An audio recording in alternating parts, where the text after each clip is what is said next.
એમ કહેવાનું છે કે હું જે ગામમાં જાઉં હજારો સમસ્યાના લિસ્ટ લોકો પાસે છે, પણ આપણે આપણી જાતને આપણા મનને પૂછીએ કે આ સમસ્યા પેદા કરવા વાળાને આપણા હાથે કેટલી વખત મતદાન કરેલું છે. આપણે આપણા મનને પૂછીએ કે આ ખાડા વાળો રોડ છે તો એ ખાડામાં નાખવા વાળાનું બટન આપણે કેટલી વાર દબાવ્યું. રખડતા ઢોર રખડે છે રોડ ઉપર, ઈ ઢોરની અડફેટે આવીને ઘણા મરી ગયા. એ પછી કેટલી વખત આપણા હાથે કમળનું બટન દબાવ્યું છે એ પણ આપણે વિચારવું પડશે કે આવું કેમ થયું આપણા હાથે.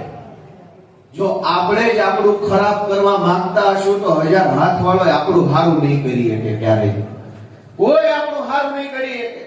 આ ગોપાલભાઈ આવી ગયા ધારાસભ્ય, હવે આમ બની જશે તેમ બની જાય, ઉદ્ધાર કરી નાખશે, એવું કાંઈ નહીં થાય. તમે પોતે જો તમારું સારું નહીં ઈચ્છો તો ભગવાને આપણું સારું નહીં કરી શકે. આપણું સારું થશે કે આપણું ખરાબ થશે એ આપણી પહેલી આંગળી નક્કી કરશે કે આપણું શું થશે.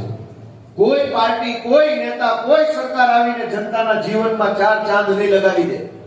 આપણે પોતે નક્કી કરવું પડશે કે આપણે શું કરશું.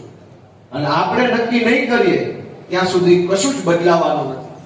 તમે જુઓ કેટલા મંત્રીઓ બદલાઈ ગયા, કેટલા ધારાસભ્યો બદલાઈ ગયા, કેટલા મુખ્યમંત્રીઓ બદલાઈ ગયા, કેટલી સરકારો બદલાઈ ગઈ, કેટલા કલેક્ટરો બદલાઈ ગયા, ચીફ ઓફિસરો બદલાઈ ગયા, પણ આ ગામના ગરીબ માણસની હાલત તો આજે નથી બદલાણી. એવી ને એવી છે.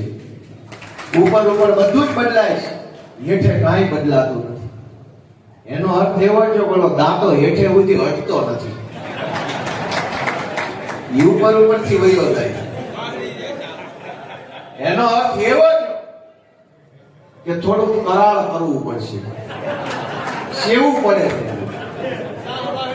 સેવું છે, સેવું સેવુંમાં છે ને બાજુ બોલો, એને જરાક કરાળ કરવું પડે. અને જો કરાળ કરો તો આ ભ્રષ્ટાચારી કમળના મૂળિયા દાંઠે ચડીને ઉખડી જાય. આ અત્યારે ઉપરથી ફરે છે એમ ના, પેલી પોપડી ઉખડે ખાલી. ખેડૂત માણસ સમજી ગયા બધા. અને હજુ દેશી ભાષામાં સમજવું હોય, ભાઈ 30 વર્ષથી આની સરકાર છે.